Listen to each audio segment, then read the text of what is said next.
Welcome to the 99 Seconds Career Podcast. My name is Jürgen Schmid. I am career mentor and coach, consultant, teacher and speaker. Every other week, we'll bring up all kinds of career aspects in a way you have maybe never heard before. In 99 seconds or a bit more. Welcome back to the show. It's great to have you here. I got a question for you. Do you think you are good at your job? It is my hope that you would answer with yes, of course. But what about the future? Will you still be good at it? That is a more difficult question, I suppose. And what if you currently are looking for a new or maybe a different job? Would you be good at that? In both cases, when it comes to the future, the underlying question is the same. Do I have the skills and competencies, maybe talents, that would allow me to be successful then as well? I would think that we can agree that we are living in turbulent times and that changes, if not already here, will impact us soon. For many reasons and in many aspects of our lives, including the workplace and our jobs. Artificial intelligence is one of the major drivers here. In practical terms, already in 2018, many experts assumed that most workers, not just a niche group, will feel some impact from AI over the next decade, with only a minority facing full job replacement, but a majority needing to adapt their skills. To quote the OECD policy brief on the future of work. That means that the skills that make us successful today might not do it in the future. And that future might arrive at our doorsteps sooner than we might think. Scary thought, isn't it? So in this episode, we'll unpack which skills to best develop to be able to deal with change. Grab a cup of coffee, settle in, and let's dive into the 99 seconds to find out how organizations are looking at the future and what skills they want their people to have in that future. Change is not something that we only see today. Think about it. No matter how old you are or where you live, for sure you had to deal with change. So did our parents and grandparents and generations before them. At the end of the 90s, military and businesses alike asked themselves more formally how to best deal with change and what change really means. They identified the underlying ideas: volatility, uncertainty, complexity, ambiguity, and called it VUCA. Around the same time, a distinct management discipline called change management emerged and became broadly institutionalized in the 1990s. Even its conceptual roots go back to Kurt Levin's work in the 1940s. In this VUCA world, the old safe job for life is mostly gone. Careers aren't straight ladders anymore. They are zigzag paths.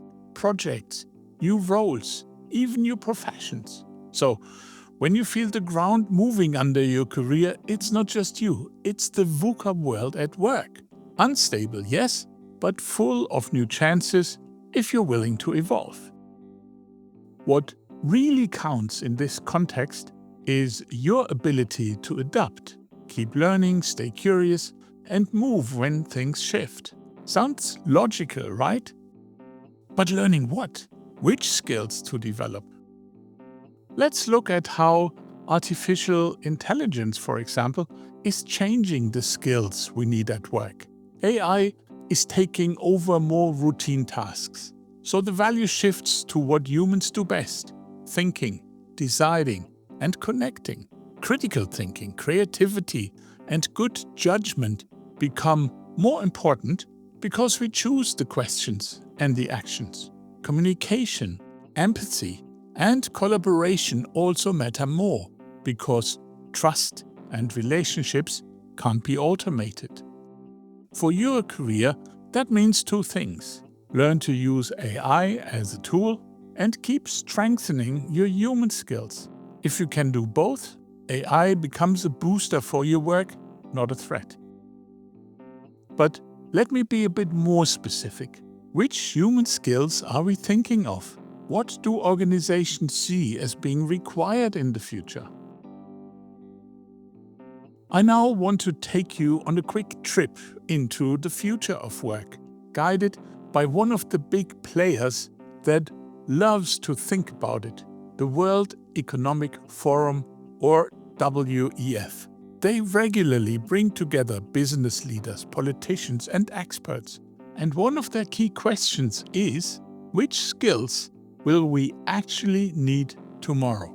The WEF looks at millions of job posts, talks to employers around the globe, and runs big surveys about how work is changing. Again and again, they come back with the same message. Technology, especially artificial intelligence and automation, is reshaping jobs much faster than our education systems and training habits. So, instead of asking, what job will I have in 20 years? They ask, which skills will still matter, no matter how the job titles change? From all of their reports and discussions, a few big clusters of future skills keep showing up. First, thinking skills, analytical thinking, critical thinking, problem solving, the ability to understand complex information, spot patterns, and make sound decisions. Second, creative skills, creativity, originality, the ability to come up with new ideas and new combinations. This is what turns data into innovation. Third, digital and data skills. Not everyone needs to be a coder, but understanding data, working with digital tools, and feeling comfortable around AI is becoming basic literacy. Fourth, people skills, collaboration, communication, leadership, empathy.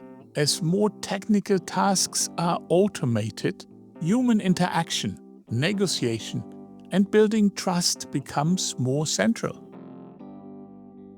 And finally, self-management skills, resilience, flexibility, active learning, the ability to manage your own energy and emotions in a world that doesn't stop changing.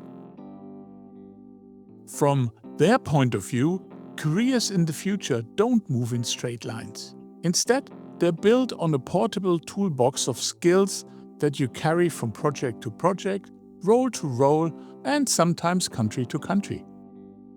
Your degree still matters, but your ability to learn new things, adapt, and recombine your skills matter even more. That's why they talk so much about lifelong learning and upskilling, not as buzzwords, but as survival strategies. So, what to do with all of this?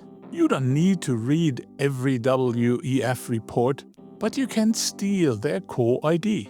Invest in skills that travel well through time and across jobs. Ask yourself, how strong are my thinking skills? How creative is my work? How comfortable am I with digital tools? How good am I with people? And how well do I manage myself under pressure?